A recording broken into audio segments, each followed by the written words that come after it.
नमस्कार मंडळी, श्री स्वामी समर्थ. मी आहे अमृता आणि माझ्या ब्लॉगमध्ये तुमचं खूप खूप मनापासून स्वागत आहे. तर आज आहे गणपती आगमन आणि घरामध्ये पाहुणे पण आले होते. तर व्हिडिओला सुरुवात मी सकाळपासून करते. बाकीची तयारी तर झाली होती, म्हणजे आरास वगैरे करून झाली होती गणपतीची. आणि आता घरातले सगळे गणपती आणायला गेले होते. म्हटलं रांगोळी काढल्याशिवाय ना सणाला कुठला म्हणजे रंगतच येत नाही, म्हणून दारामध्ये बघा छोटीशीच रांगोळी काढली. तर रांगोळी एकदम छान अशी गणपतीचीच काढली. श्री गणेश असं तिथे रांगोळीनेच नाव लिहिलं. आणि आता बघा हे तुम्हाला व्हिडिओमध्ये दाखवले, एकदम सिंपल असं गणपतीची आरास बनवून झालेली आहे. भाऊजींनी बनवले, रात्री 12 वाजले बनवायला. आणि आता बाकीचे म्हणजे दुर्वा वगैरे ते सगळं जे देवाचं साहित्य लागतं ते आणून झालं होतं. मम्मीने पण बऱ्यापैकी तयारी करून ठेवली होती. आणि आता जिथे गणपती बसवणार आहे तिथं त्याला गणपतीच्या खाली लाल कलरचा आसन टाकला आणि त्याच्यावरती स्वस्तिक काढून घेतलं. आणि त्याच्यावरतीच आता गणपती बसवायचा होता. तर बघा आता छोटीशी रांगोळी दाखवते मी तुम्हाला.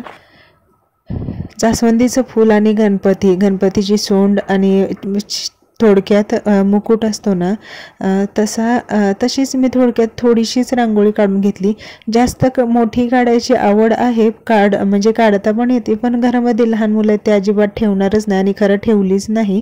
एक तासभरच रांगोळी होती, नाहीतर सगळी पुसून टाकली होती. त्यामुळे माझी पूर्ण मेहनत वाया गेली असती, म्हणून मी शॉर्टकटमध्ये रांगोळी काढून घेतली. आणि बघा आता आले आहेत घरामधले गणपती घेऊन. गणपती घेताना आमच्या इकडे ना तुकडा ओवाळून टाकतात, सासरी तुकडा ओवाळून टाकायचं, मग आतमध्ये गणपतीला घ्यायचं. त्या सगळी व्यवस्थित तयारी करून मग जिथे आसन असतं तिथे बसवायचं गणपती. आणि त्याच्यानंतर मग पूजा करून आरती वगैरे करून घेतात. तर आता सगळी तयारी झाली होती, सगळेजण आले पण होते ना. आता सगळ्यांची पूजा एक एक करून घेतात.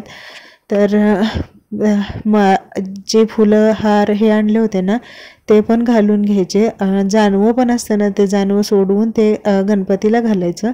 आणि त्याच्यानंतर बारीक सारीक सगळ्या गोष्टी असतात, फळं वगैरे ठेवायचे, तांब्या नारळ ठेवायचा. आणि मग छान अशी आरतीचं ताट वगैरे घेऊन म्हणजे गणपतीची स्थापना करायची. आणि त्याच्यानंतर मग सगळ्यात शेवटी आरती करायची. भाऊजींना यांना ऑफिसला जायचं होतं, तर हे ऑफिसमध्ये जाऊन आले होते आणि घरी येऊन गणपतीची स्थापना करून आरती करून परत जाणार होते. आणि भाऊजी तर दुपारनंतर जाणार होते. आणि खरं तर यावर्षी मुहूर्त थोडा लेटच होता, 11च्या नंतर, त्याच्यामुळे एवढी काही घाई नव्हती. सगळं असं व्यवस्थित निवांतपणे झालं.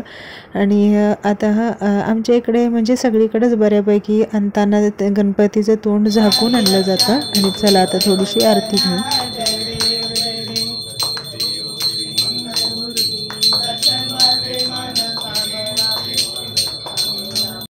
आरती झाल्यानंतर मग सगळ्यांनी परत एकदा पाया पडून घेतले, नमस्कार केला. आणि लहान मुले होते ना त्यांचं म्हणजे विशेषतः यांचं प्रसादसाठी चाललं होतं की आता आरती झाली आपल्याला प्रसाद मिळणार.